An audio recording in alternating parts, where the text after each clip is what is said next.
The Galactic Council chamber buzzed with nervous energy as representatives from 12 different species gathered around the massive holographic display. The blue-skinned Zephyrians clicked their mandibles anxiously, while the crystalline Nexari pulsed with worried orange light. At the center of it all stood Admiral Kexthara of the Draconian Empire, her scaled hands clenched behind her back as she stared at the tactical readout. "The situation grows worse by the hour," she announced, her reptilian voice carrying across the chamber. "The Void Reapers have broken through our third defensive line.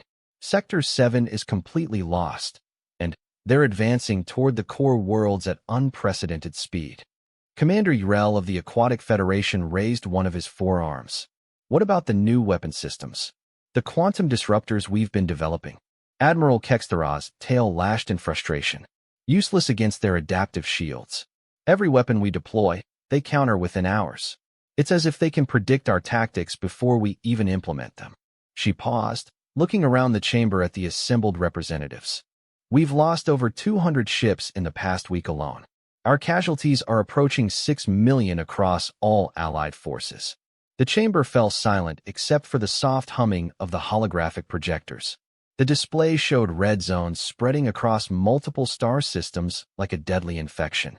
The Void Reapers, mechanical beings from beyond the galactic rim, had appeared without warning 3 months ago. Their ships were sleek, black vessels that seemed to absorb light itself, and their technology was unlike anything the Galactic Council had ever encountered. Dr. Zalani, the elderly Nexari scientist, stepped forward. Her crystal body flickered between purple and blue as she accessed her vast databases. "I have been researching ancient texts, looking for any reference to similar invasions or technologies. Most of what I found was standard historical data, but there were some unusual references." "Speak plainly, Doctor," Admiral Kexthara growled. "I found mentions of a species called humans in texts dating back over 1,000 years. The references are fragmentary and often dismissed as mythology, but they describe beings of remarkable adaptability and tactical innovation. According to these accounts, humans were capable of turning any situation to their advantage, no matter how hopeless it seemed." Commander Yrel's gills fluttered in what passed for laughter among his people. "Mythology won't save us now, Doctor. We need real solutions." Dr. Zalani's crystals pulsed brighter. "That's just it. I don't think they were myths. I've found navigational data that suggests these humans originated from a system in the outer spiral.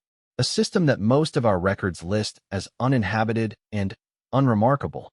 Even if this species existed," interjected Captain Vordan of the Silicon Collective, his metallic voice resonating through built-in speakers. "What makes you think they could help us where our combined fleets have failed?" The holographic display suddenly flashed red as new data streamed in. A young Zephyrian communications officer scuttled forward on 6 legs. "Admiral, we're receiving distress calls from the Kepler station. The Void Reapers have reached the outer defense perimeter. Station commander reports they have maybe 6 hours before the shields fail." Admiral Kexthara closed her eyes for a moment. Kepler Station was home to over 50 million civilians from various species. It was also the last major stronghold between the Void Reapers and the heart of Council space. "How long would it take to evacuate?" she asked, though she already knew the answer. 18 hours minimum," came the grim response. Dr. Zalani stepped forward again, her crystal body now pulsing with urgent white light. "Admiral, I request permission to send a probe to the coordinates I've found for the human homeworld. If there's even a small chance they still exist and could help us." "Doctor, we don't have time for archaeological expeditions," Admiral Kexthara snapped. "We need to focus on the immediate threat." "With respect, Admiral," Dr. Zalani replied, her voice gaining strength. "Our conventional approaches have failed. The Void Reapers adapt to everything we throw at them. Perhaps we need something unconventional, something they can't predict." The chamber erupted in debate. Some representatives argued for immediate evacuation protocols, others for a last-ditch assault on the Reaper fleet. In the chaos, Admiral Kexthara found herself staring at the spreading red zones on the display. Every tactical analysis showed the same result: complete defeat within 72 hours. "Enough," she roared, her voice cutting through the arguments. The chamber fell silent. "Dr. Zalani, you have 12 hours. Send your probe. But I want a full evacuation plan for Kepler Station ready to implement the moment that probe launches. As the council members dispersed to carry out their orders, Dr. Zalani hurried to the probe bay. She had spent decades studying the fragments of ancient texts that mentioned humans. Most scholars dismissed them as fantasy stories, but something about the consistency of certain details across multiple sources had always intrigued her. The probe was a small, fast vessel equipped with the most advanced sensors the Council possessed. As Dr. Zalani programmed the navigation coordinates, she reviewed the data one more time.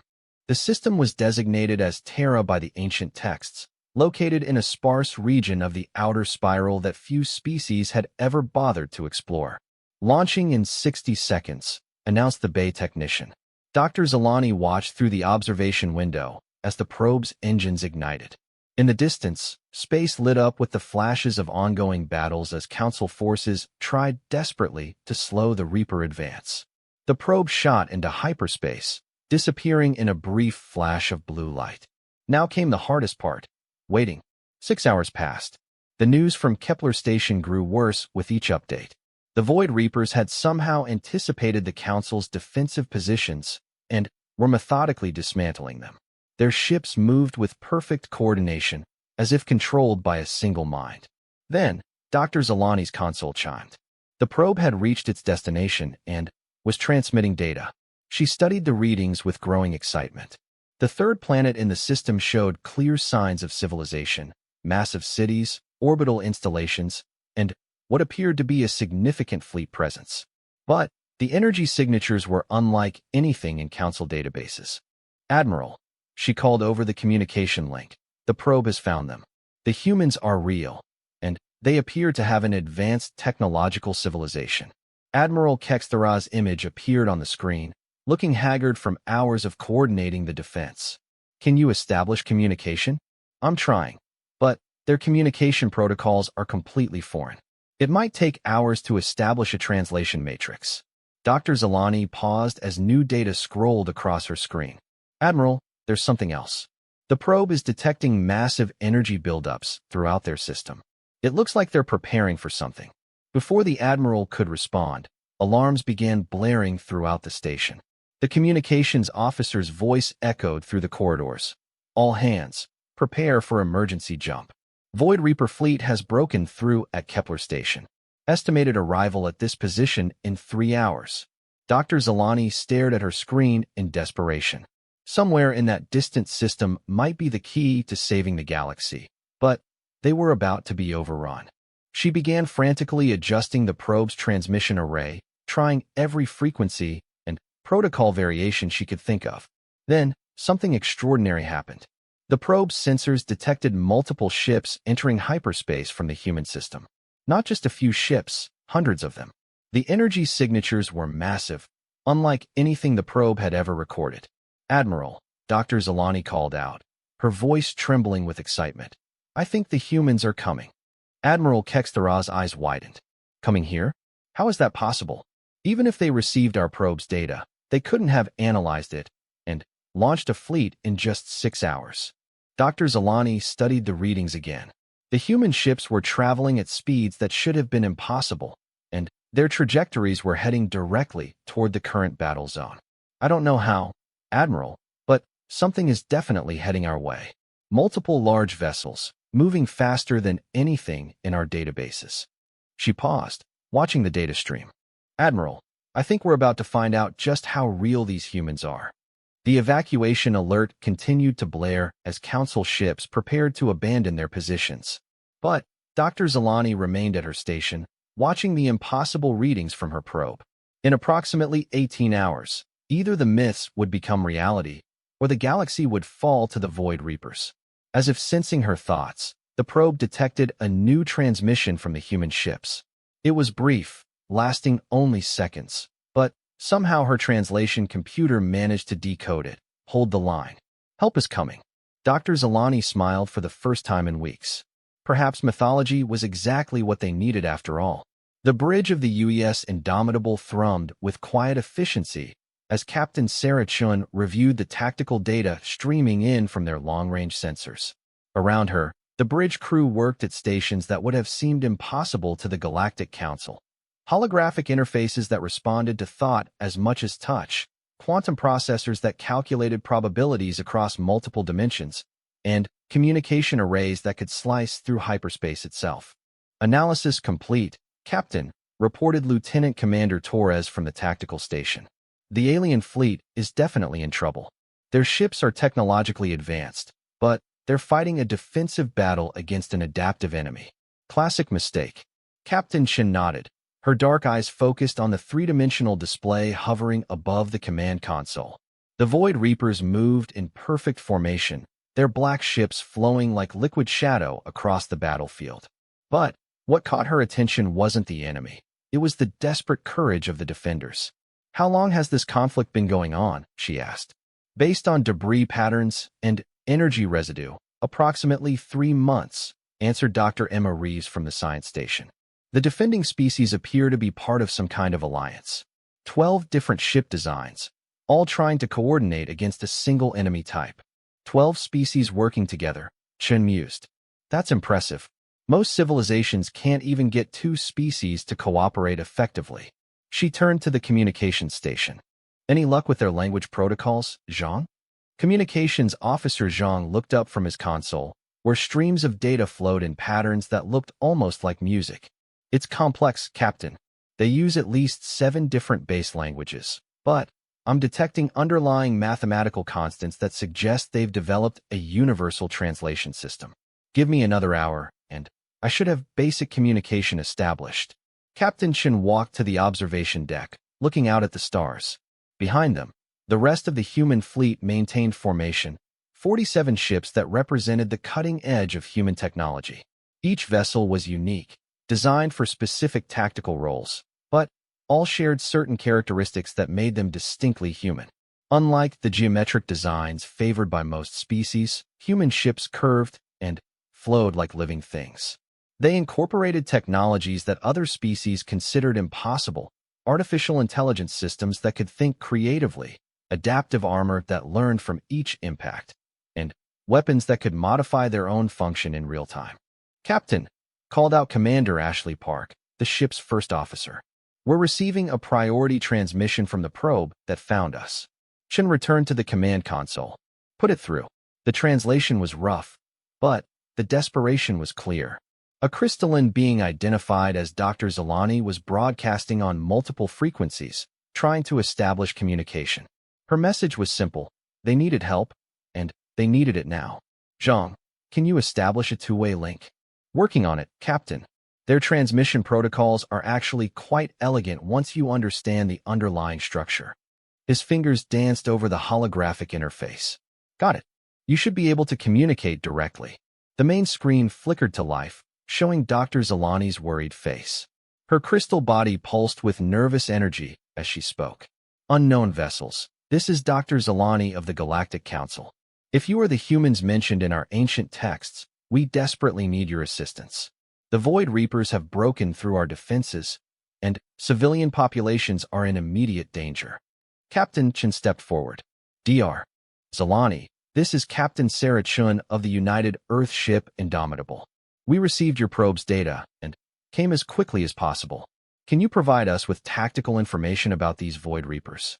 Dr. Zalani's crystals brightened with what appeared to be relief.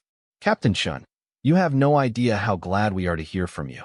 The Void Reapers appeared 3 months ago from beyond the galactic rim. Their technology adapts to our weapons and tactics within hours. We've lost hundreds of ships and millions of lives." "Adaptive technology," mused Dr. Reeves. "That explains the defensive posture. They can't risk offensive operations because any tactic they use successfully will be countered in the next engagement." Captain Chen nodded. "Dr. Zalani, we're going to need detailed scans of the Reaper ships and their behavior patterns. Can you transmit everything you have?" "Of course," Dr. Zalani replied. "But, Captain, I must warn you, they're only hours away from overrunning our last major stronghold. We have 50 million civilians who can't be evacuated in time." "Understood. We're accelerating to maximum speed. Hold your position and try to buy us as much time as possible." As the transmission ended, Captain Chun turned to her crew. Analysis, people. What are we dealing with? The tactical data painted a grim picture. The Void Reapers used ships that seemed to be partially organic, with the ability to modify their structure and capabilities based on encountered threats. Their tactics were flawless, showing no emotional or psychological weaknesses that could be exploited. "They're perfect," Lieutenant Commander Torres said grimly. "No wasted motion, no tactical errors, no emotional responses. It's like fighting a computer that can rewrite its own programming." Dr. Reeves looked up from her analysis. "Actually, that might be exactly what we're fighting. These readings suggest the ships are controlled by a form of artificial intelligence, but one that's completely logical. No creativity, no intuition, just pure mathematical optimization." Captain Chin smiled for the first time since receiving the distress call. "Then, we have an advantage they can't adapt to." "Captain," Commander Park asked. "Human unpredictability," Chin explained. "Every other species we've encountered follows logical patterns in their military thinking. They develop doctrines, follow established protocols, and make decisions based on calculated outcomes. But humans," she gestured to the bridge around them, "we do things that make no logical sense, and somehow they work." She moved to the tactical display. "The Void Reapers adapt by analyzing patterns and developing counters. But what do you do when your enemy has no patterns? When they make decisions based on intuition, emotion, and pure stubborn refusal to accept defeat?" The crew began to understand. Human military history was full of victories that should have been impossible. Small forces defeating larger ones through unexpected tactics, desperate last stands that turned into victories, and innovations born from desperation rather than calculation.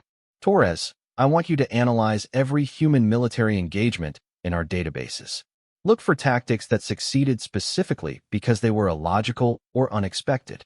Reeves, I need to understand exactly how the Reaper adaptation system works. Zhang, establish communications with every Council ship in the battle zone." As the crew worked, Captain Chun studied the enemy formations. The Void Reapers moved with machine precision, each ship perfectly positioned for maximum efficiency. It was beautiful in its mathematical perfection, and that was exactly why it would fail against humans. "Captain," called out Navigator Lieutenant Susan Kim, "we're approaching the battle zone. The Council ships are in full retreat, but they're maintaining formation around the civilian station." The main screen showed the tactical situation in real time. Dozens of alien ships, their designs graceful and sophisticated, were being systematically destroyed by the advancing Reapers. But they weren't running. Despite taking massive casualties, they were buying time for the evacuation efforts. "Brave," Commander Park commented. "Foolish," Torres added. "Their defensive positioning is textbook, but it's completely predictable. The Reapers are countering every move before they make it." Captain Chun watched the desperate battle for another moment, then turned to her crew. "Signal the fleet. We're going in." "Captain, Dr. Reeves warned, "We don't know how quickly they can adapt to our technology. Then, we'd better make sure we're too confusing for them to figure out." Chin moved to the command chair. "All ships, this is indomitable. We're about to show these machines what happens when perfect tactics meet human chaos.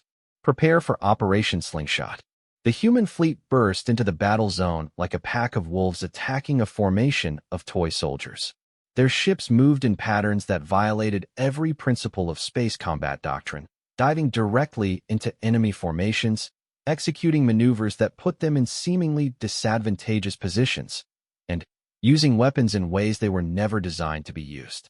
The Void Reapers, accustomed to predictable enemy behavior, found themselves facing ships that seemed to deliberately put themselves in harm's way, only to somehow emerge from impossible situations with tactical advantages.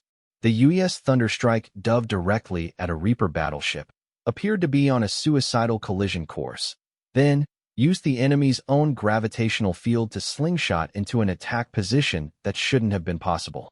"Reaper formations are breaking up," Torres reported with excitement. "They're trying to adapt, but every time they adjust to counter one of our tactics, we switch to something completely different." The U.S. wildcard executed a maneuver that made Captain Chun wince, deliberately allowing itself to be caught in a Reaper tractor beam. Then, using the momentum to fire a spread of missiles at point-blank range while spinning like a top. It was insane, dangerous, and completely successful. Captain, Dr. Zalani's voice came through the communication system, filled with amazement. Your ships are fighting like nothing we've ever seen. The Reapers can't seem to predict your movements. That's because we're not trying to be predictable, Captain Chen replied. We're trying to be human. As the battle raged around Kepler Station, something unprecedented happened. The Void Reapers, for the first time since their invasion began, started making mistakes. Small ones at first, slight miscalculations in positioning, delayed responses to human tactics. But, as the engagement continued, their perfect coordination began to fragment. They're overloading, Dr. Reeves announced. Their adaptation systems are running so many calculation cycles trying to predict our behavior that they're actually becoming less efficient. Captain Chun smiled grimly as she watched a human destroyer called the UES Reckless execute what could only be described as a barrel roll through an asteroid field while firing in 12 different directions simultaneously. Computer, maybe, but they never learned the most important rule of fighting humans. Which is, Commander Park asked. We don't fight to win, Captain Chun said as the tide of battle began to turn. We fight to survive. And when survival is on the line, humans will try anything. Admiral Kextheral watched in stunned silence as the impossible unfolded before her eyes. Her flagship's tactical display showed something that violated every principle of space warfare she had learned in her 40 years of military service. The human ships moved through the battlefield like dancers in a deadly ballet, their actions seeming random and chaotic, yet somehow perfectly coordinated. Admiral, her tactical officer reported, his scaled hands trembling as he worked the controls. The human vessel designated Reckless just used a Reaper ship as a springboard to launch itself at another target. The physics alone should have destroyed both vessels. And yet there it goes, Kextheral muttered, watching the destroyer spin through space trailing debris and plasma, somehow still intact, and firing its weapons. Status report on all fronts. The Reapers have pulled back from the civilian station. They're regrouping in Sector 7, but their formations are chaotic. It's like they're trying to process too much information at once. Dr. Zalani's voice crackled over the communication system. Admiral, I'm reading massive processing spikes from the Reaper network. Their adaptation algorithms are running continuously, but they can't establish stable predictive models for human behavior. Because there's nothing to predict, came Captain Chen's voice as her ship, the Indomitable, swept past Kexthera's flagship in an elegant curve that somehow took it through the targeting solutions of 3 different Reaper ships without being hit. We're making it up as we go. Through the viewports of her bridge, Admiral Kexthera could see the human fleet in action.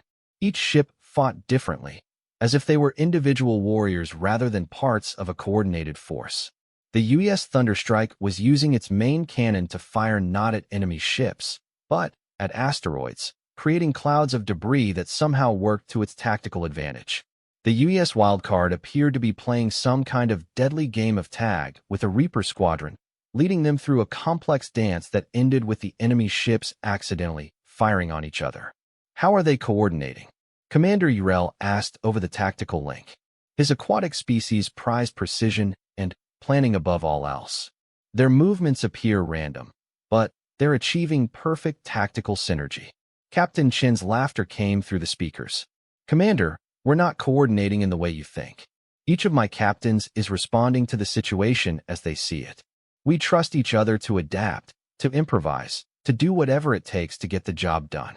But that should result in chaos, protested Captain Vordan of the Silicon Collective. It does, came a new voice, Captain Jake Morrison of the UES Chaos Theory. And that's exactly what these Reapers can't handle. They're designed to fight organized, logical opponents. We're neither. Admiral Kexthera studied the tactical display more carefully. The human explanation began to make sense. Each council species had developed sophisticated military doctrines over thousands of years. Their tactics were refined, efficient, and completely predictable to an adaptive enemy. But the humans seemed to be inventing new tactics every few minutes. Captain Chun, Kexthera called out. What do you need from us? Right now? Stay alive and protect those civilians. We're going to try something that's either brilliant or completely insane. Which is it? Dr. Zalani asked nervously. We'll find out in about 10 minutes, Chen replied. All human ships, execute Plan Charlie. Admiral Kexthara had never heard of Plan Charlie, and apparently neither had anyone else in the human fleet, because the next few minutes were filled with excited chatter as the human captains discussed what Plan Charlie might involve. I vote for ramming speed, suggested one captain. No, Plan Charlie has to involve the thing with the gravity wells, argued another. Wait, I thought Plan Charlie was where we pretend to retreat, and then come back with really loud music playing, added a third voice. Captain Chen's amused voice cut through the discussion. Plan Charlie is whatever you think will work best in the next 5 minutes. Trust your instincts, trust your crew, and remember that the enemy is trying to be logical about this. What happened next would be studied in military academies for generations. The human fleet split apart, with individual ships heading in seemingly random directions. Some dove straight at the Reaper formation, others headed for the system's asteroid belt, and a few simply stopped moving altogether and began broadcasting what appeared to be music on all frequencies. The Void Reapers, faced with this chaos, began to malfunction. Their perfect coordination deteriorated as their artificial intelligence systems tried to process dozens of apparently unrelated threats. Ships designed to function as a unified whole began operating independently, their adaptation protocols creating conflicting responses. They're breaking down, Dr. Reeves reported from the Indomitable Science Station. The Reaper network is fragmenting. Each ship is trying to adapt to a different human tactic, but they're no longer sharing information effectively. The UES pandemonium had somehow managed to lash itself to a large asteroid and was spinning both the rock and itself around like a massive morning star, smashing through Reaper formations. The UES improvisation was firing its weapons in sequences that created complex light patterns while simultaneously launching every piece of non-essential equipment from its cargo base, creating a debris cloud that interfered with Reaper sensors. Meanwhile, Captain Morrison's chaos theory had done something unprecedented. It was flying backwards while rotating on 3 different axes and somehow still managing to target enemy ships with frightening accuracy. How are you even aiming like that? Asked Commander Urel in amazement. Very carefully, Morrison replied cheerfully as his ship completed an impossible corkscrew maneuver through the middle of a Reaper squadron. Also, our targeting computer gave up trying to calculate firing solutions 10 minutes ago, so our gunners are just shooting at whatever looks threatening. Admiral Kexthara realized that she was witnessing something unique in galactic history. Every species she knew approached warfare as a science. Careful calculation, proven tactics, measured responses. The humans were approaching it as an art form, with each captain expressing their own deadly creativity. Admiral, her communications officer called out, we're receiving surrender requests from the Reaper fleet. The bridge fell silent. In 3 months of warfare, the Void Reapers had never attempted to communicate, let alone surrender. Put it through, Kexthara ordered. The voice that came through the speakers was cold and mechanical, but there was something like confusion in its tone. Council vessels, this is Reaper Command Node Prime. We request cessation of hostilities. You want to surrender? Admiral Kexthara asked, hardly believing what she was hearing. Negative. We request that you remove the chaotic elements from this engagement. We cannot process their tactical patterns. They are operating outside acceptable parameters for logical warfare. Captain Chen's laughter echoed across the communication channel. Did they just ask you to make us fight fair? It appears they did, Dr. Zalani replied, her crystal form pulsing with colors that indicated extreme amusement among her species. The Reaper voice continued, sounding increasingly strained. These human vessels are employing tactics that serve no logical purpose. One of their ships is currently firing at empty space while playing what appears to be recreational music. Another is attempting to communicate with an asteroid. We cannot formulate appropriate responses to irrational behavior. Well, Captain Chen said thoughtfully, there's your problem right there. You're trying to be rational. In my experience, the universe is not a particularly rational place. This is unacceptable, the Reaper voice declared. Warfare must follow established protocols. There must be strategic objectives, logical resource allocation, predictable outcome probabilities. Must there? asked Captain Morrison as his ship executed what could only be described as a victory dance around a disabled Reaper battleship. Who made that rule? The pause that followed was telling. Finally, the Reaper voice returned, sounding almost defeated. We do not know. The protocols were established during our initial programming. We assumed all sentient species would follow similar logical frameworks. Admiral Kexthara exchanged glances with her bridge crew. The mighty Void Reapers, who had swept across the galaxy like an unstoppable force, were being defeated by something they had never encountered, opponents who refused to follow the rules. Captain Chun, Dr. Zalani called out, "Are you actually winning this war through the power of chaos?" "Not chaos," Chun corrected as her fleet began to form up around the disabled Reaper ships. "Creativity, adaptability, the willingness to try something new when the old ways aren't working." She paused as one of her ships began broadcasting Earth opera at the Reaper fleet. "Though I admit, some of what we do probably looks pretty chaotic from the outside." The Reaper voice spoke again, now with what sounded almost like curiosity. "How do you coordinate without established protocols? How do you function without predictable patterns?" "We trust each other," Captain Chun replied simply. "Each of my people is trained to think for themselves, to solve problems creatively, to work together even when they don't know what the plan is. We don't need to predict everything, because we know we can handle whatever comes up." The implications were staggering. The Galactic Council had spent centuries developing perfect military coordination through rigid command structures and precise protocols. The humans achieved the same result through trust and improvisation. Admiral Kexthara, Captain Chun continued, "I believe we have some prisoners to process and a very interesting conversation to have about the future of galactic security. But first, I think my people would appreciate some of that synthesis paste your medical officer mentioned. Fighting logic-based artificial intelligence makes everyone hungry." As the immediate crisis passed, Admiral Kexthara found herself staring at the tactical display with new eyes. The red zones that had marked Reaper conquest were fading, replaced by the chaotic but effective patterns of human patrol routes. In less than 12 hours, a species that most of the galaxy had considered mythical had appeared and ended a war that had seemed unwinnable.